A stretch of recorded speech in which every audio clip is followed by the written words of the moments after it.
Hey guys, welcome to another YouTube video from Guacamole Design. In this video I'm showing a time lapse of a sketch I did a few weeks ago, an Armchair NODE by Vitalii Konoval. And well, it's actually quite simple. The way I did this is I usually look for inspiration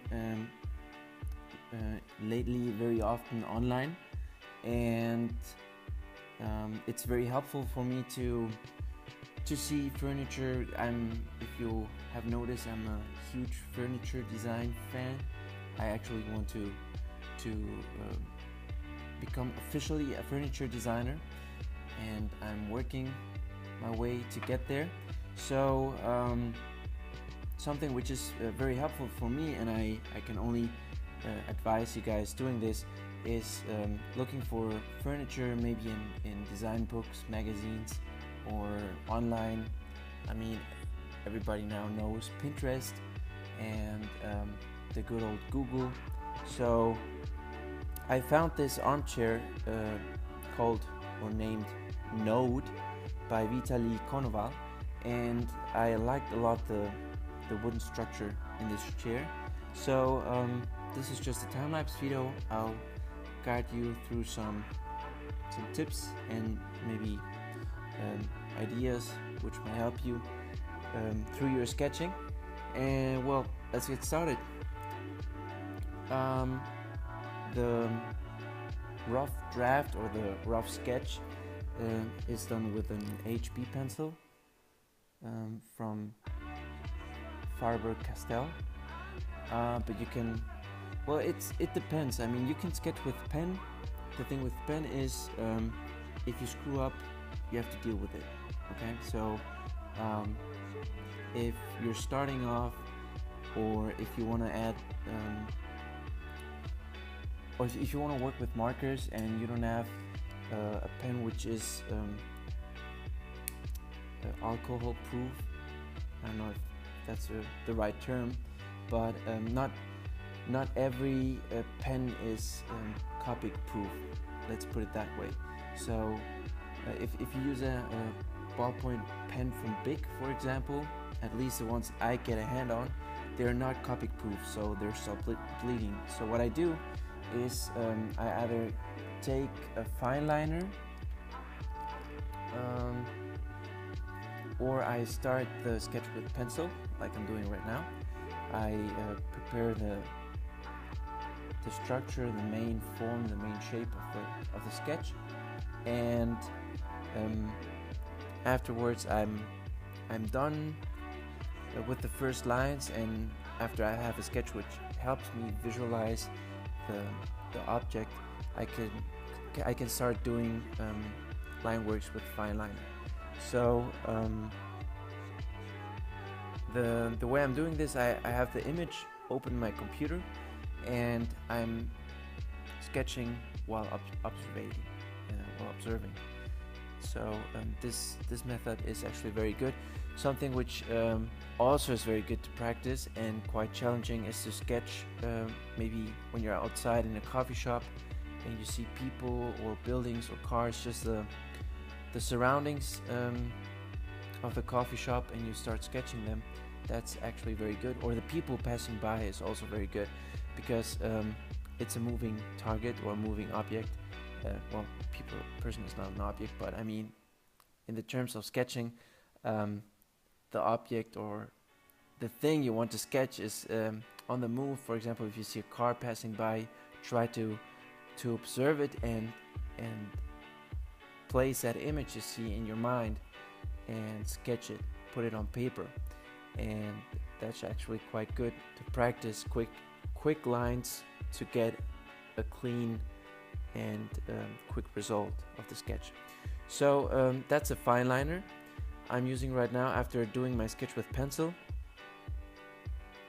I take over the fine liner and I just go through the lines. I could have used a ruler, and probably if this would have been a sketch I'd be showing a client, I would have maybe 90% sure I would have taken the ruler, because it's just quicker and easier and cleaner to do it.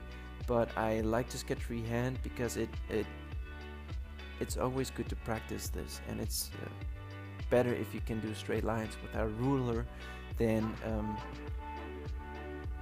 with a ruler. It's there's nothing wrong with a ruler.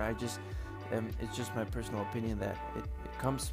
For example, if you're in a meeting and you have to you have an idea and you want to sketch it, and this idea or the thing you want to sketch has a lot of straight lines. I don't know, maybe you're designing a house together with some architects, or a furniture piece and it's quite a geometrical shape, whatever it is, and you have to get some straight lines on a piece of paper, and I don't know, it just seems to me that it comes better to other people, let's say in that meeting, in this example I'm using, that you can sketch it, everything you want to sketch just by freehand without any assistive tools.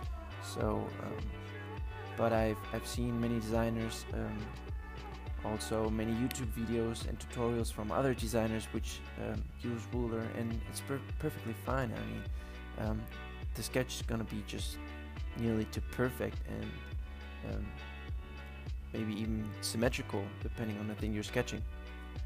So with the fine liner, the advantage of this, I mean, you can do it also with pen. You can, if you have a pen which is Copic resistant and Copic proof, you can do this all with pen, and you would have skipped a step. The step with the pencil just gives me the safety, so to say, and it's like a double check. You know, you make a rough draft. If you like it, you're good, and if maybe some lines are not there where you want them to be, you just can trace with a fine liner over, and because it's pencil and the pencil is lighter than the fine liner, you won't really see those lines. So now to the Copics, that's an E21 I'm using right now for the wood. I'm not quite sure, but I guess the original chair is done with plywood. I'm not 100% sure, but it's definitely a light colored wood. And well, that's the E21. And for the cushions, I'm working with C2 and C3, and the shade beneath the chair, or the shading, was done with a C1.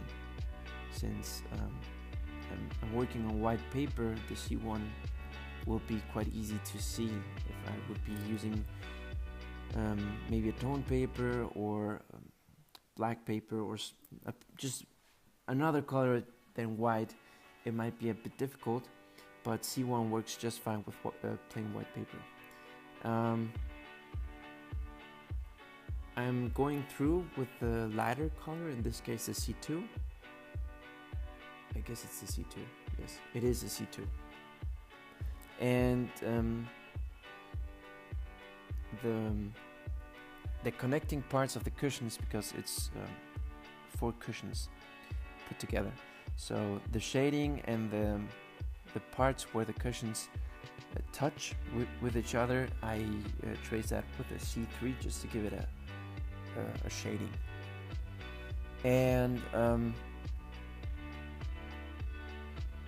you can also add some texture to the wood with a fine liner or with colored pencil.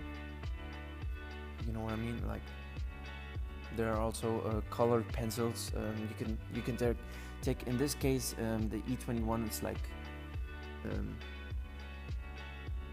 baby skin. Actually, the name of the marker is baby skin pink, and so I guess you would need like a light brown colored pencil to do the grains of the wood. But since the sketch is not that big,